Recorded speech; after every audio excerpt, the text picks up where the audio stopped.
Hello, all you folks out there in YouTube land. It's been a week since my last random rant talking to the authoritarian feminists and the so-called video games media about the war they've been trying to prosecute against Gamergate, and after the last several days of outright inanity from both the Gawker and certain women that claim to represent all women everywhere, and especially those in the video game industry.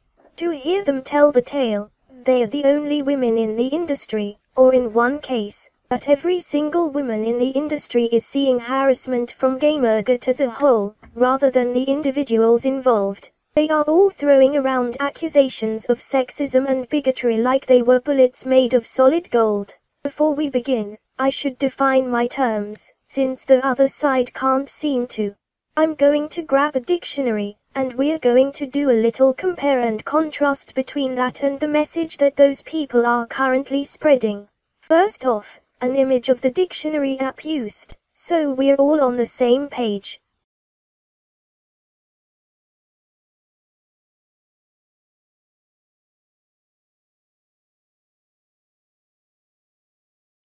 Now, the words we will be using. Bigot, noun. A person who strongly and unfairly dislikes other people, ideas, etc. A bigoted person, especially a person who hates or refuses to accept the members of a particular group, such as a racial or religious group.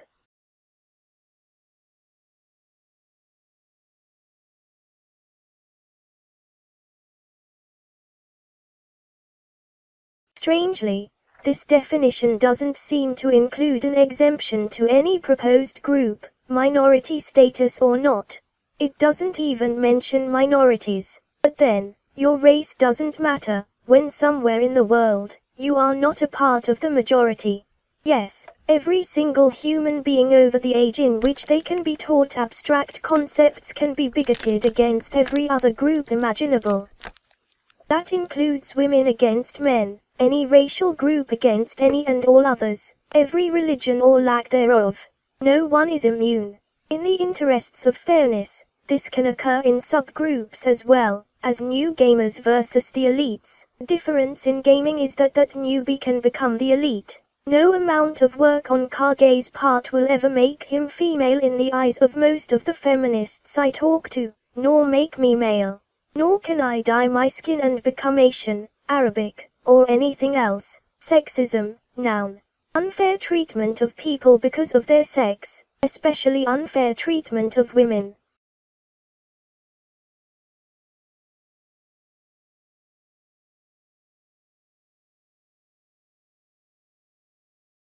The thing I see most often here is a correlation-causation fallacy, in which the word especially is conflated with the word exclusively.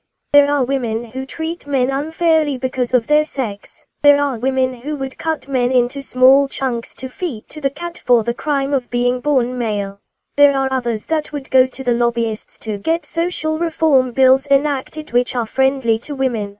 Being a man during a domestic disturbance incident, or in the family courts is a very scary thing indeed. Heavens forfend there be a rape accusation. The recent Only Yes Means Yes law enacted in California is a perfect example. Without an authorized signature and a live recording of the act, any woman can charge any man with rape, and the only thing she needs to do to convict him is prove that sex took place. Bully, noun. A blustering browbeating person, especially one habitually cruel to others who are weaker.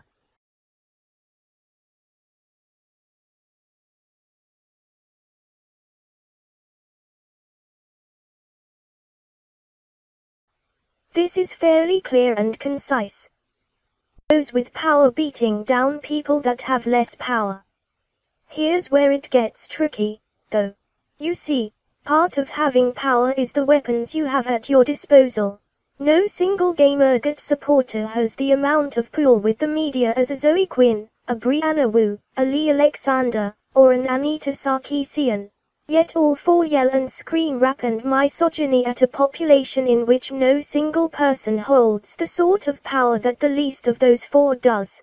Brianna has declared a one-woman war against Gamergate for threats that didn't have the hashtag on them and could not be tracked down beyond Brianna herself. She reposted them, she made the connection, she supposedly left her home, and then went to the mainstream media with the help of Will Wheato, for whom I had much respect until he drank the poisoned Kool-Aid.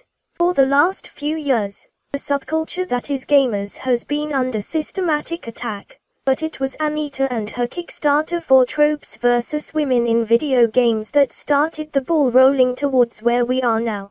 Although we can easily go back farther than that, that's the first galvazig event I can put my finger on. Now for a moment of full disclosure, I was myself initially taken in by the threat narrative Anita put forward. After Jim Sterling posted his video admonishing the people from 4CHN for responding the way they did, I took another look. It didn't take much critical thinking to realize that I'd been had. When the promised videos started turning up, I was horrified. This was vile slander spoken against one of the most inclusive industries, and one of the most inclusive communities I'd ever had the pleasure to be a part of. Of course, that's when the feces hit the fan for me. Despite having been part of the gaming community for a decade, I felt the backlash from Anita's video in the worst way imaginable. They doubted my skill, or my ability to be a part of the group without waxing lyrical about Anita's message of misogyny. A common one I got those first few weeks was, "Hey, how's it feel to be the ball?" At that point, I disposed of my consoles, and very nearly my computer as well. I avoided video games altogether for the better part of a year, before Kage brought me a used PlayStation 2 and a few of my favorite games for Christmas. After some coaxing, we sat down, played, trash-talked, and had a good time. Kicking his smug ass at tech was just the boost I needed. I still haven't replaced the machines I sold, so I have to borrow his PlayStation 3 and Steam collection when I want to play. But he and his family enjoy it when Auntie Wren drops by to deliver a script, have coffee, play with the baby, let the older boy win at Super Smash Bros., and help him through whatever zone he's having a hard time at in whichever Sonic game he happens to be playing. The worst arguments I see amongst gamers is which console series is better than the rest. I started out as a Sega girl, and when they went publisher on us, I switched to Sony. But it's not that I dislike any of the brands, and I will someday own them all again. Now that we have some background, and our terms are properly defined, it's time to get to what we came for, and that's the rather shameful display put on in recent days by the people and blog sites connected to Gawker Media, and by extension a large portion of both gaming and mainstream media. From the narrative that Anita, Zoe, Brianna, and Gawker as a combined force have been pushing in the last few days, it seems to me that they are getting desperate. Attacks on Gamergate I would expect, but when the editor-in-chief of Gawker Media goes public with a direct attack on a computing megacorporatio, then you have to think that something is more than a little wrong in that office. The rhetoric and vitriol have been pushed past 11 and off to an entirely new level, amusingly referred to as going full Macintosh, for the man behind Anita's toxic message, on Johnathan McIntosh, self-proclaimed social hacker and feminist super activist. After adding him to the shared Twitter feed a short time ago, I've been watching him ramble on like a trained attack gerbil fed solely on a potent cocktail of steroids, crack cocaine, LSD, and methamphetamine. He strikes me like the rather angry gentleman in that Hatred game that I saw the trailer for a few days back, except that his preferred weapon is a soundbite, and not a gun. Frankly, I think the gun is more honest. At least then, you know you've been attacked. Then we have his close personal friend, Anita, who had this to say.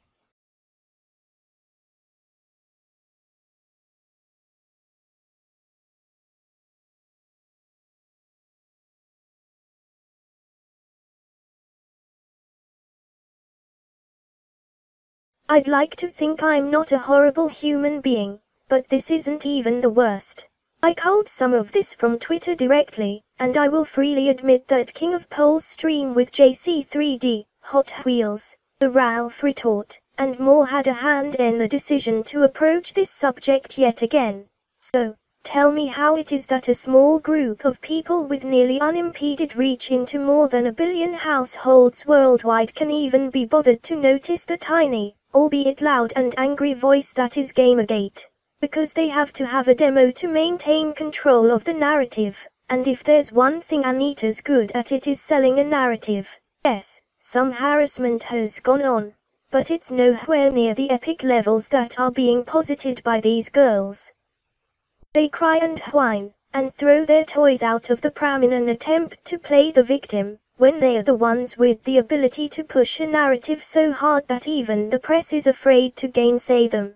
When the initial blows were struck in the mainstream press, they were taking Brianna at her word alone, and that prompted me to make the last rant about this. They never bothered to get the other side to the story, instead giving the child carte blanche to weave whatever narrative she liked, regardless of evidence. She neglected to mention that it was the Gamergate people that staged a mass report to Twitter to silence the account. She makes several other inflammatory statements, all in favor of the narrative that Anita and John have been peddling to positive economic effect for the last couple of years. Speaking to Brianna directly now, I tried your game, Revolution 60, and it rated the drubbing it got on Metacritic. It's crap, and the only reason it did well there in the first place was that nobody knew about it. You mass publicized it with your threats, and people had a look. They then rated as they felt appropriate. Make a good game, get the respect you earn. It's really not that hard. Gaming is the ultimate meritocracy.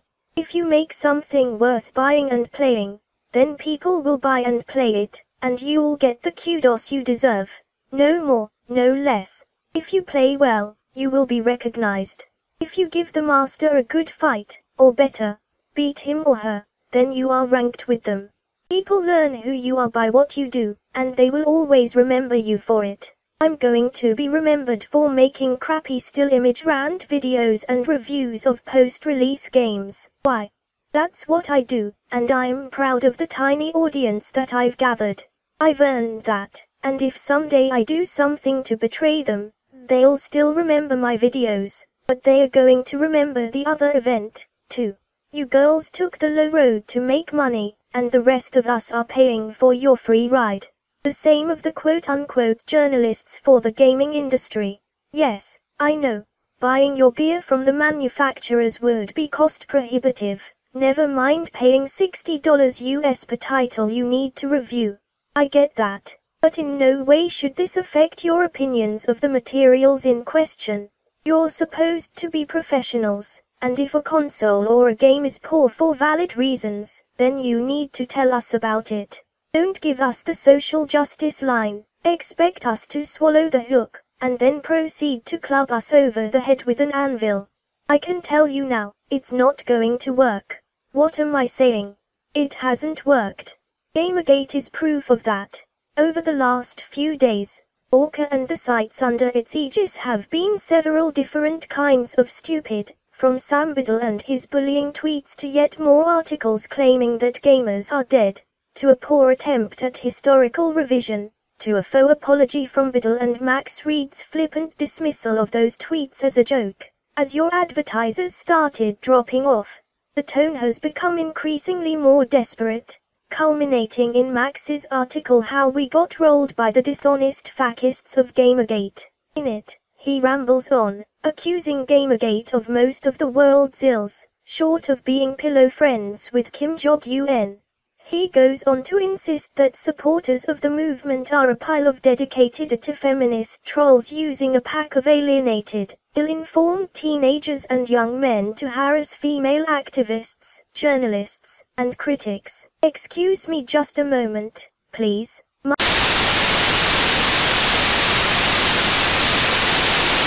Much better. Now, for a start, you've absolutely ignored a vast number of people, including the women in support of the movement, those with some form of minority status, and even a surprising number of feminists, male and female both. Gamergate welcomed them as they did me, with open arms, a nice snack, and a stiff drink. After 10 minutes watching you lot flail around trying to quell a consumer revolt, that last came in handy. Weeks later, and I'm having a third go at you people, and it's like talking to a brick wall. Before I continue my coverage of your little meltdown, I have a question for you. If the crowd that the alleged harassers are riding on is alienated, ill-informed teens and young men, then whose bloody job was it to educate them, and make them feel welcome? That's right, it was yours. You failed to do either of those things before this whole thing started. You gave column space to a woman that using shaming and command language to make them feel like shit, and then when people call you on it, rather than implement an editorial ethics procedure, you listen to Lee Alexander and throw liquid hydrogen on an open flame. You completed the alienation you'd been working on for years, and this is the result. Okay, back to the meltdown. You move on now, saying that you'd made an error with Intel, except it wasn't correcting your subordinates for their crap, it was for not calling them out for their cowardice. Here I will quote your article directly. Failing to adequately cover this act of spinelessness was the first big fuck-up we at Gawker committed.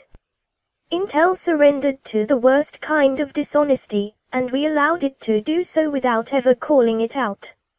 So let's say it now, Intel is run by craven idiots. It employs pusillanimous morons. It lacks integrity.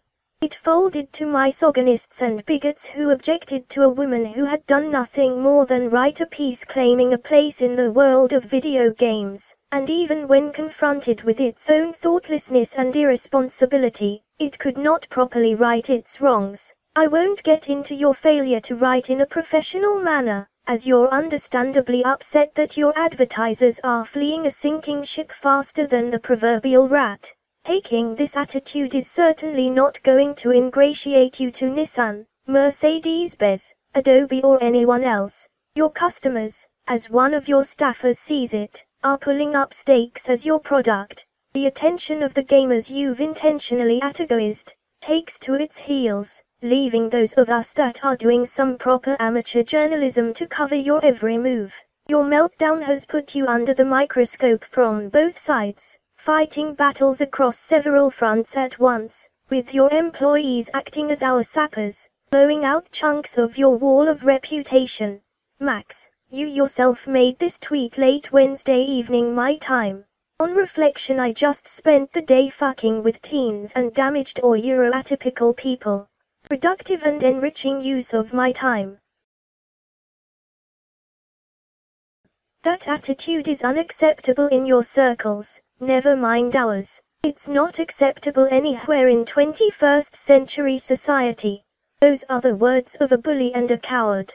Your little fired Sam has been compounding the problem all along, and a clever Twitter delver pulled this little gem up out of the well from the 16th of October, in reply to 2 other people.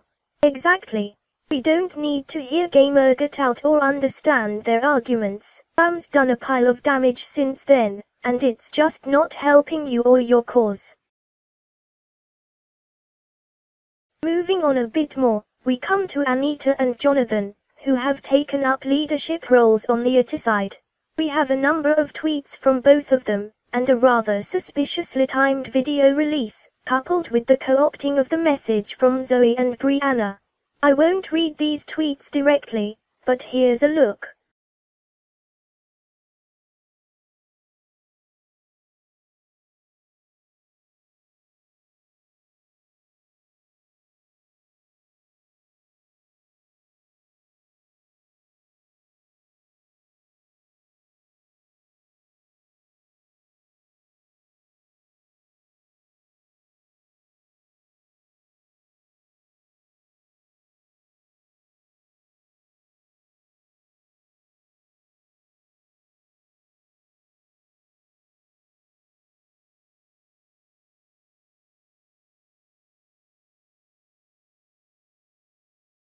The hate always tastes worse when you take it directly from the mouth of the horse, I find, and these speak for themselves. Anita and cronies want representation for women in game development, So fine, here you go.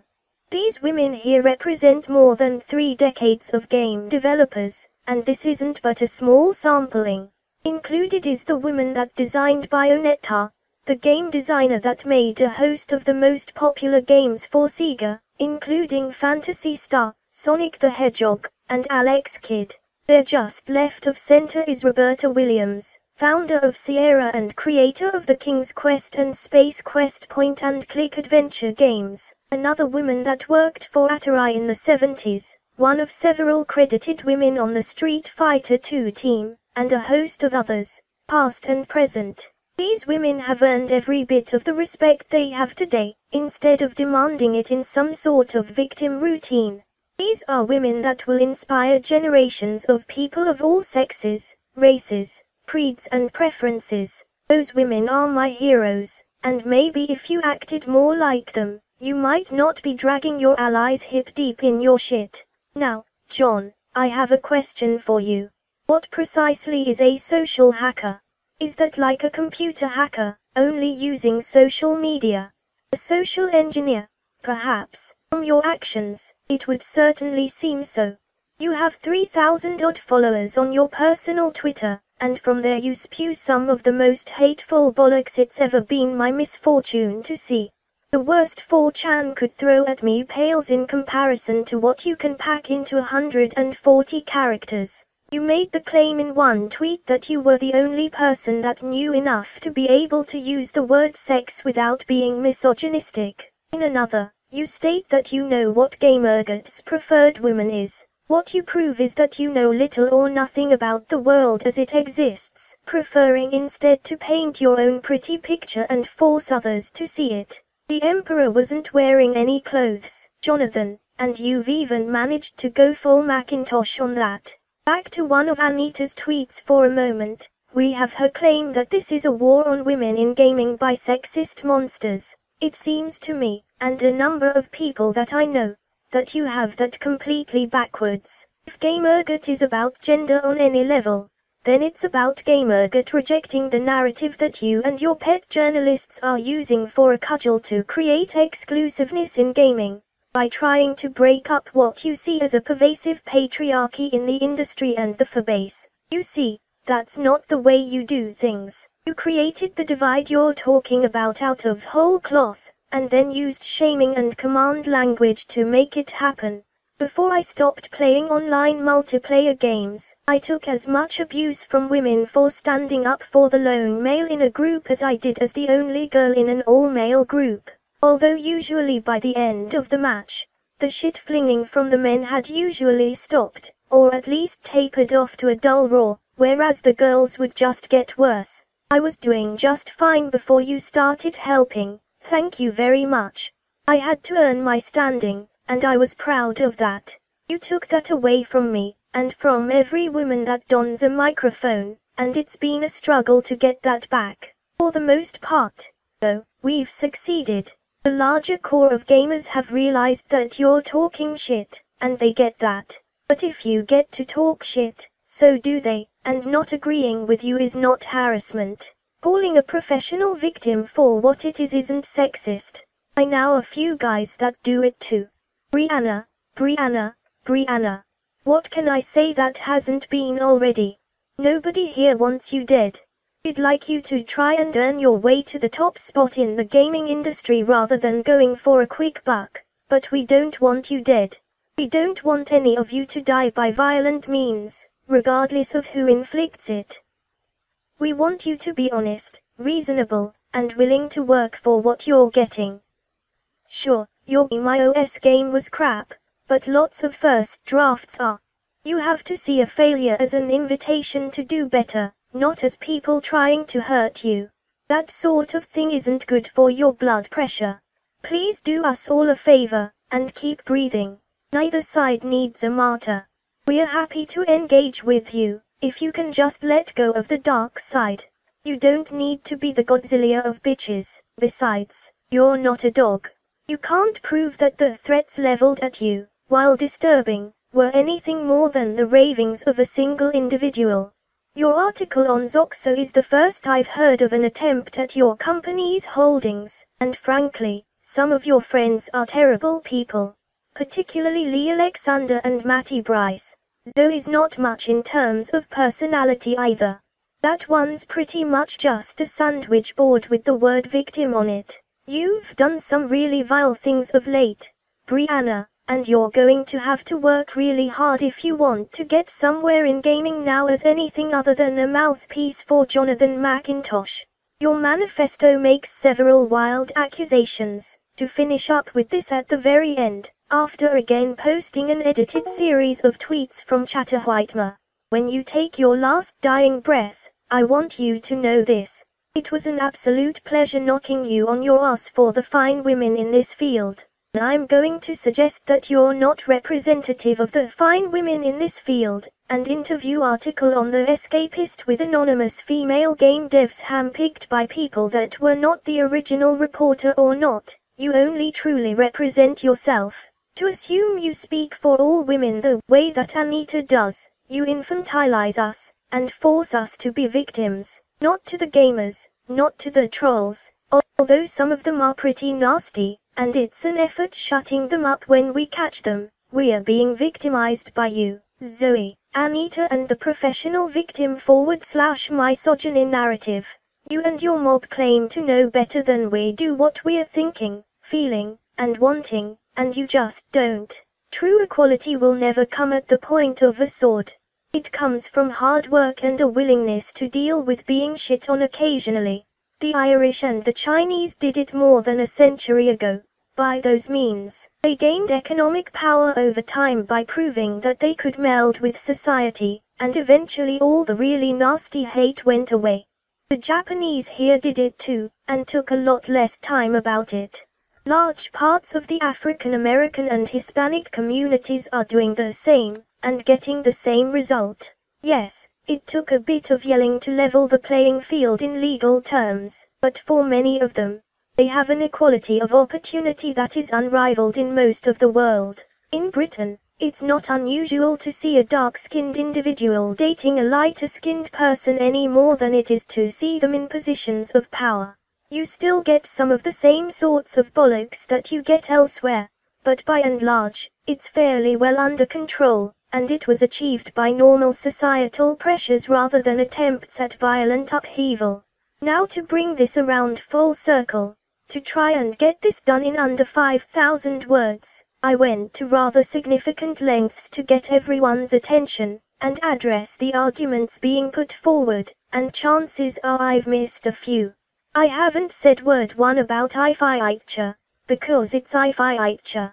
I haven't changed my position on it since the last time we had this chat, and to Friedrich, I still advise that you stay the course. It's telling that Brianna tried to push the creation of laws she tried to tell you already existed in the HuffPost live interview.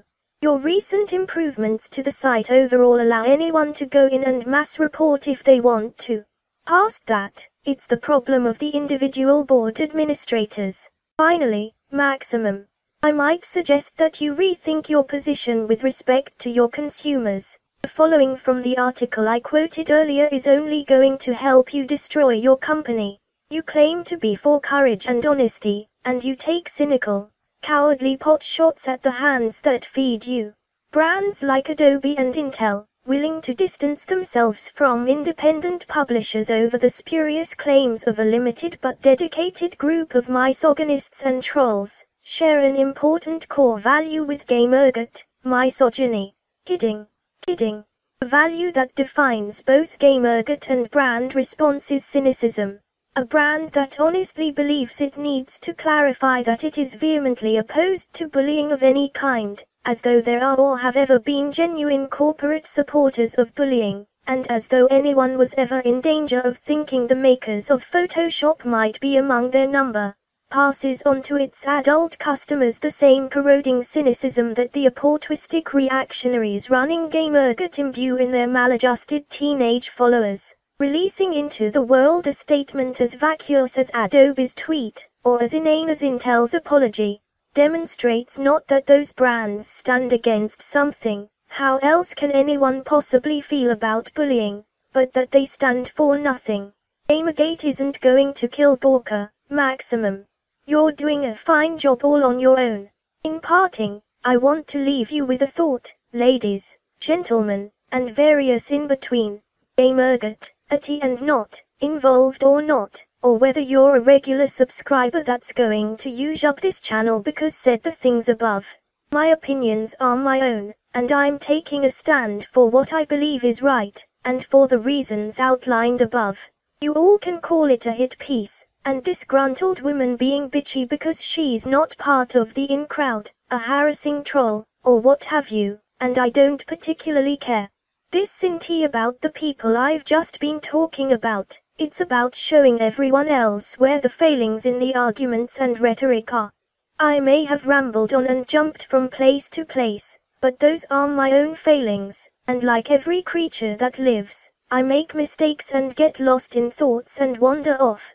But I've done my best to represent my thoughts and feelings on this matter, with the exception of one final piece. I left something out at the very beginning, more than 4,000 words ago, and it came right after the story of my own experiences after Anita's victim narrative really took hold. I was driven right out of gaming by the people that either doubted my abilities or were offended that I stood up for someone being bullied by the others in the group. That was my decision, and I own that. It was a bit daft, as I now have to replace all those consoles, and that's more expensive now than it was when I got them, especially all at one go. But after all this, do I consider myself a victim? No, I don't. Sure, I have to start at the bottom again, and as my failure to get through Bioshock Infinite thus far has shown me, I'm way too rusty and in dire need of practice. It's okay, though. I'll work at it, if that's what I want. I rather enjoy playing games and then talking about them. If that works out for me, so much the better. I'm not very good at it yet, but I want to achieve, not be coddled and pandered to. I want to earn my place in the community, and maybe even in the industry by my own merit, not because Anita says they have to accept me. I don't want a handout, I want an opportunity, and through the magic of the internet, I have one. In the end, that's all the equality I need. If I fuck it up, I expect to wind up where Gawker headed now. The sense of achievement from earning what you have is so much better than a handout will ever be. My heroes all earned their place in history, and maybe, just maybe, I can earn mine alongside them. Maybe we all can. Not just the people here at the channel, Kij, Tabitha, Yuki, Destiny, and the rest, but all of us. Would it honestly be that bad? Reporters, be honest and forthcoming, and leave your biases at the door. Agitators, either go away or pitch in and make games that you want to play. Devs, be devs, and maybe make a few games that take a couple of risks. Gamers, pick the games you want to play, and play them within an inch of their little lives. We all need to be secure in ourselves, and not bow to a narrative that paints us all as shameful, unwashed basement dwellers that wouldn't know a member of the opposite gender if one came in and ripped their nipples off. If you are such a person, then don't be ashamed. Stand tall, and wear it like a badge of honor. In the end, as long as you can play, or you do good work, you're always welcome amongst us. Rich or broke, white, black, red, green, purple, straight, gay, bi, male, female, somewhere in between, autistic, lovable, rude, squirrely, or sane, if you have merit, or are willing to put in the effort to get it, no matter what you're trying to do, then you will be welcome amongst us. We, the gamers, welcome you one and all. If that makes the term so broad as to be effectively meaningless, then so be it. The authoritarian feminists and the media cannot take it from us, so long as we stand for merit, for honesty, for hard work, for equality of opportunity. I've never in my life come across a group more committed to those things than gamers, and my colleagues and I are proud to stand with you. To get this thing done, we need your help. Oh. No, not through donations, although I admit that there will be a link in the description for our Patreon. We need your help reporting the harassment on both sides of the fence, on all forms of social media. We need the trolls and those who would make threats on both sides of the controversy gone, and it entirely clear that we don't support that kind of behavior. Call law enforcement about threats, and get docs off the internet as quickly as you can. Gamergate is already doing this, as a service to both its allies and detractors. Let's try and make that everyone. Well, a look down tells me that I've been at this much longer than I'd intended, and you're probably all considering pausing my nattering and going off down to the pubs for a drink. I think I'll finish up for now. You're all such wonderful people for sticking with me all the way to the end, and so I'm going to leave you a light-hearted bit of evidence against the narrative being painted down below. Enjoy yourselves, and for the sake of whatever it is you hold dear, get off social media for an hour or two and go play a game. We're gamers, and this is supposed to be fun. I know it used to be. Let's make games fun again.